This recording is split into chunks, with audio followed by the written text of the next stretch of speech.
2 hours ago, the White House crossed a line nobody expected. President Trump signed an executive order that sent shockwaves through global financial markets and left policymakers on 3 continents scrambling. Not tariffs. Not trade restrictions. A direct financial attack on a G7 ally using tools previously reserved for hostile regimes like Iran and North Korea. The executive order froze Canadian government assets held in American financial institutions and blocked Canadian banks from accessing United States dollar clearing systems. Treasury Secretary Scott Bessent called it necessary pressure to bring Canada back to the negotiating table after months of refusing American trade terms. The order targeted the very arteries of Canada's economic infrastructure. Within 90 minutes, Mark Carney delivered a response that has Wall Street in panic mode and Washington complete scrambling. What he announced wasn't just a counter-move. It was the execution of a strategy that had been prepared for exactly this moment. And it may have just triggered the beginning of something far bigger than a trade dispute between neighbors. But before we break down what happened, understand this: what you're about to read is scenario analysis based on potential geopolitical dynamics. This is strategic storytelling that explores how economic interdependence creates mutual vulnerabilities that no amount of military or financial power can overcome. The weapon Washington deployed. Let's understand what this financial freeze actually means. This is not a tariff that makes goods more expensive or quotas that limit trade volume. This is a tool designed to paralyze an entire economy overnight by cutting it off from the global financial system. The mechanics are devastating. Canadian pension funds hold hundreds of billions in American investments. Canadian banks process enormous volumes of US dollar transactions every single day. International trade contracts are settled in dollars. Energy deals are denominated in dollars. Corporate bonds are issued in dollars. By targeting this infrastructure, the White House was attempting something unprecedented against an ally. The logic inside the administration was straightforward: you cannot run a modern economy without dollar access. Every major country that has been cut off from American financial systems has eventually come desperate for relief. Cuba, Iran, Venezuela, Russia. All crushed by financial isolation. Unable to trade normally. Unable to access capital markets. Unable to conduct business with the developed world. Washington assumed Canada would break within 90 days. They calculated that business pressure from Bay Street would overwhelm any political resistance in Ottawa. They expected Mark Carney to pick up the phone within hours, asking quietly for terms. They expected Canadian business leaders to flood the Prime Minister's office with desperate calls, forcing capitulation. They were catastrophically wrong. The response nobody anticipated. Mark Carney appeared at a podium in Ottawa exactly 90 minutes after the executive order became public. And beside him was something that made every financial analyst on the planet lean forward. The British Chancellor of the Exchequer appeared via satellite from London. The European Union Trade Commissioner appeared from Brussels. Both at their own podiums. Both ready with coordinated statements. The visual alone required no translation. Canada was not standing alone. This was not an isolated country scrambling for survival. This was a coordinated Western response. Carney spoke for exactly 8 minutes. He opened with words that changed the entire dynamic. 48 hours ago, I called London and Brussels. I told them what was coming. I told them, if the United States weaponizes its financial system against Canada today, it does the same to Europe tomorrow. They agreed. And they acted. He announced a joint emergency financial framework between Canada, the United Kingdom, and the European Union. The architecture was already built. The legal agreements were already signed. The technical infrastructure was already operational. Canadian financial institutions can now clear transactions through London and Frankfurt, bypassing New York entirely. Canadian pension funds would migrate to European and British markets under emergency protected status. All three parties agreed to begin formal work on a non-dollar settlement system for energy and critical mineral transactions. The British Chancellor confirmed it. The EU Trade Commissioner confirmed it. This was not a bluff assembled in panic. This was a coordinated response built over months, triggered by Washington's decision to cross a line that threatened every American ally's economic security. But Carney wasn't finished. The counter-strike that stunned Washington. Then came the moves that made the White House realize they had miscalculated entirely. First, Canada immediately suspended all uranium exports to the United States pending a national security review. American nuclear reactors depend on Canadian uranium for roughly 30% of their fuel supply. The suspension takes effect at midnight. No exceptions. No emergency waivers. 20 nuclear power plants across the United States suddenly faced potential fuel shortages. Energy grids in the Northeast, Midwest, and Southeast began emergency planning. The Department of Energy started calculating how long current stockpiles would last. Second, export licensing requirements for potash, nickel, cobalt, and lithium. Every shipment to the United States now requires individual government approval. These are not luxury goods. These are critical materials for American manufacturing. Potash for fertilizer production. Nickel for stainless steel and batteries. Cobalt for electronics and defense systems. Lithium for the entire electric vehicle industry. Thousands of American manufacturers who previously took these materials for granted would now have to wait for Ottawa's permission before receiving shipments. Supply chains that operated on just-in-time delivery suddenly faced regulatory bottlenecks. Third, acceleration of energy infrastructure to Pacific markets. Crude oil, natural gas, hydroelectric power. All being redirected toward Asian buyers through pipeline and terminal infrastructure that Carney revealed had been quietly expanded over the past year. Contracts with Japan, South Korea, and India were already being finalized. Terminals on the Pacific coast were already upgraded. Pipeline capacity was already expanded. This wasn't a threat. This was a redirect already in progress. Fourth, and this is what made the situation existential for Washington's financial dominance, the formal launch of alternative settlement systems. Canada, Britain, and the EU announced they would begin settling energy and critical mineral transactions in a basket of currencies: euros, pounds, yen, and Canadian dollars. No dollars required. The technical infrastructure to bypass SWIFT and dollar clearing was already operational. Carney closed with a message directed at ordinary American citizens. His tone was calm, almost professorial. Your government just used financial weapons against the country that heats your homes, fuels your cars, builds your houses, and powers your reactors. We are not your enemy. We did not choose this confrontation. But we will not submit to economic coercion. Ask your government one question: who does this really hurt? No questions taken. He walked away. The room sat silent. The market reaction. What happened next revealed the true vulnerability Washington had exposed. Not Canada's vulnerability. America's. The US dollar dropped sharply against the euro and pound within 30 minutes. Not a massive crash, but a clear directional move that told a story.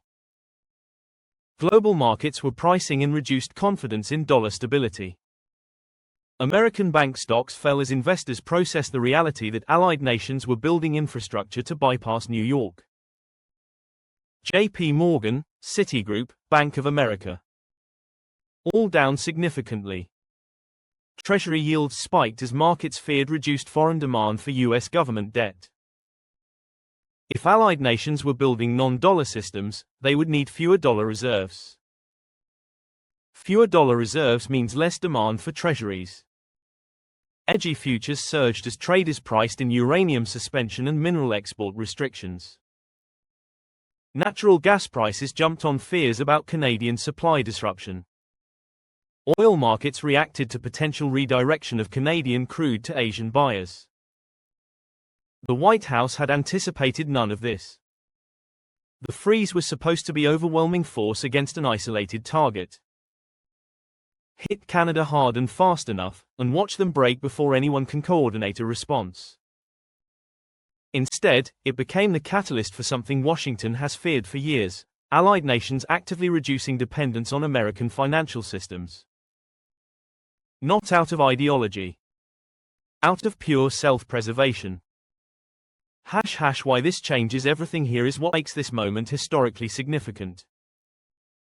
Carney didn't just respond to the freeze. He used it.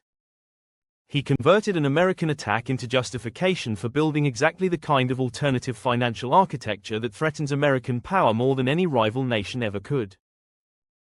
China has been trying to internationalize the yuan for 2 decades. Russia has attempted to build alternative payment systems. Neither succeeded because they lacked the trust and institutional credibility required for global finance. But Canada, Britain, and the European Union.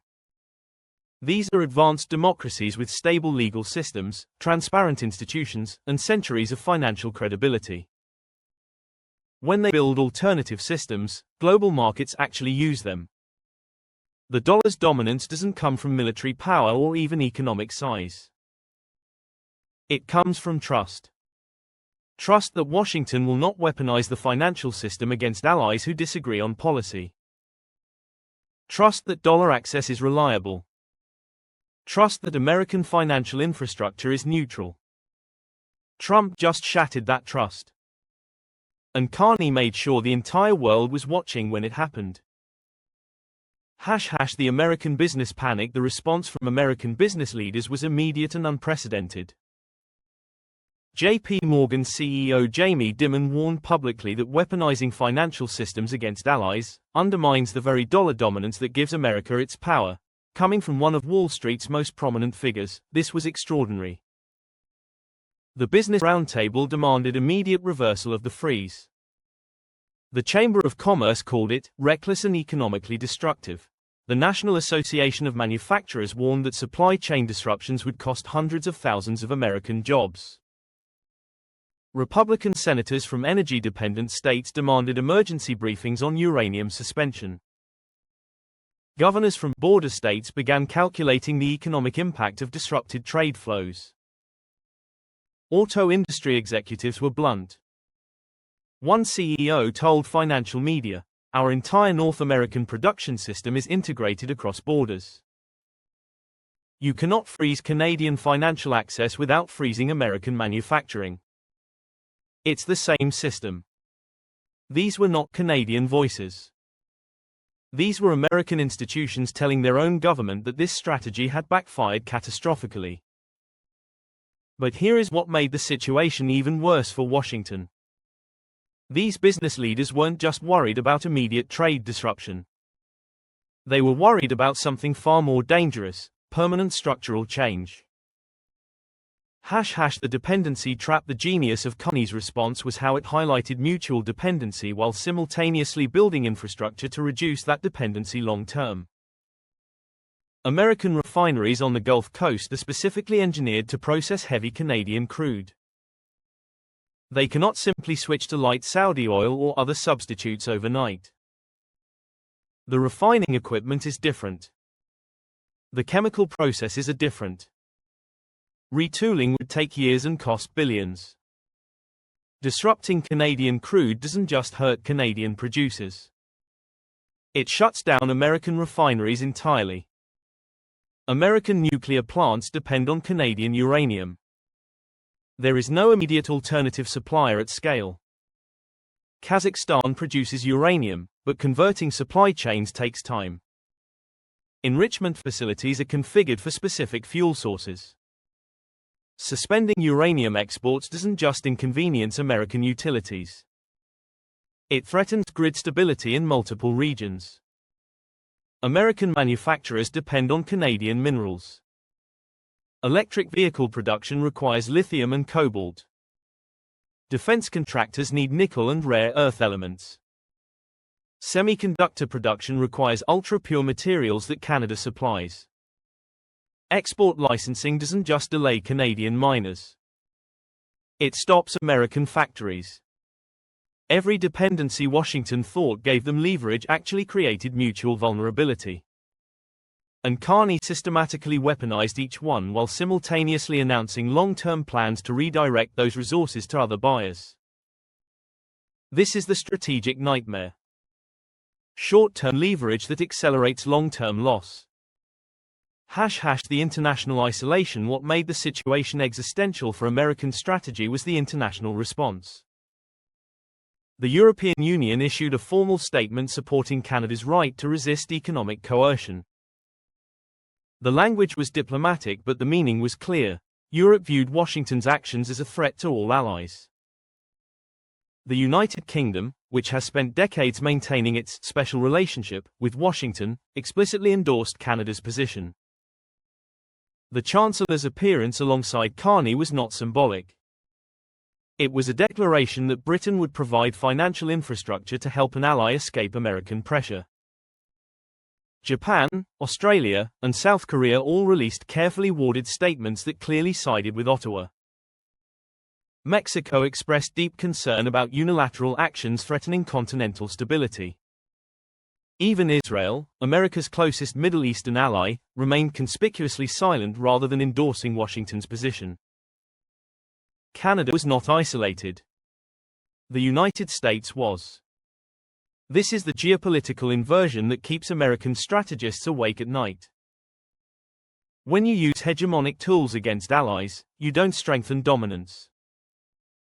You create coalition against it. The strategic dead end. Now the White House faces a situation with no clean exit. Option 1. Maintain the freeze and watch allies build permanent alternatives to American financial systems. Every day the freeze continues, more infrastructure gets built. More contracts get signed. More transaction volume migrates to London and Frankfurt. Once that infrastructure is operational and reliable, it doesn't get dismantled just because Washington lifts the freeze. The alternative system becomes permanent. Option 2. Lift the freeze and admit the strategy backfired spectacularly. This shows weakness not just to Canada but to every country watching. China, Russia, Iran, they all learn that American financial weapons can be countered if you coordinate with other advanced economies. The deterrent value of financial sanctions evaporates if targets know they can simply build alternative systems with allied support. Option 3. Escalate further and push Britain and Europe into accelerated financial independence from Washington. If the White House tries secondary sanctions against European institutions helping Canada, it risks fracturing the entire Western alliance. NATO solidarity collapses. Trade relationships rupture. The geopolitical cost would be catastrophic. None of these options deliver what Trump wanted. He wanted submission. He got coordination. He wanted isolation. He got coalition. He wanted Canada on its knees. He got a former central banker who understands global finance better than anyone in Washington and just proved it. The man WHO saw it coming. Mark Carney is not a typical politician. He ran the Bank of Canada during the 2008 financial crisis. He ran the Bank of England through Brexit. He understands financial systems at a level of technical depth that few policymakers possess. When Carney speaks about clearing systems, settlement mechanisms, and reserve currency dynamics, he is not posturing. He is describing infrastructure he has personally managed. The emergency financial framework announced with Britain and the EU wasn't improvised. It was designed by someone who spent years operating the exact systems Washington tried to weaponize. The uranium suspension, mineral export controls, energy redirects. These weren't panic moves. They were strategic options held in reserve, ready to deploy the moment Washington crossed certain lines. Carney had been preparing for this scenario since taking office. Not because he wanted confrontation. Because he understood that the trend in Washington toward economic unilateralism made confrontation inevitable. And when it came, he was ready. Where this goes 2 hours ago, Trump deployed the most aggressive financial tools in America's arsenal against its closest ally. 2 hours later, he may have accidentally triggered the one thing that threatens American power more than any rival nation ever has. The beginning of the end of unchallenged dollar dominance. Not because China built an alternative. Not because Russia tried to escape sanctions. Because Washington used hegemonic tools against allies, and those allies built alternatives with the institutional credibility to actually work. There is talk now in Washington of a face-saving negotiation. But Carney has publicly stated that Canada will not negotiate under threat. Any talks require the asset freeze to be lifted first. That means Trump would have to back down before negotiations even begin. And even if the freeze gets lifted, the infrastructure being built doesn't get dismantled. The contracts being signed with Asian energy buyers don't get cancelled. The euro-pound-yen settlement systems don't shut down. The genie is out of the bottle. This is the scenario that financial strategists have wargamed for years. Not a rival power challenging American dominance. Allies quietly building alternatives because Washington made him feel unsafe. Mark Carney, the man who ran both the Bank of Canada and the Bank of England, is now leading that charge. And Washington, for the first time in a very long time, has no answer. The White House thought it was delivering a knockout blow. Instead, it delivered the catalyst for structural change in the global financial system. Change that reduces American power not through confrontation but through coordination among allies who decided they could no longer rely solely on dollar-based systems. 2 hours changed everything. Not because Carney won. Because he revealed that the weapon Washington tried to use was pointed at America's own foundation. And now, the whole world is watching what happens next.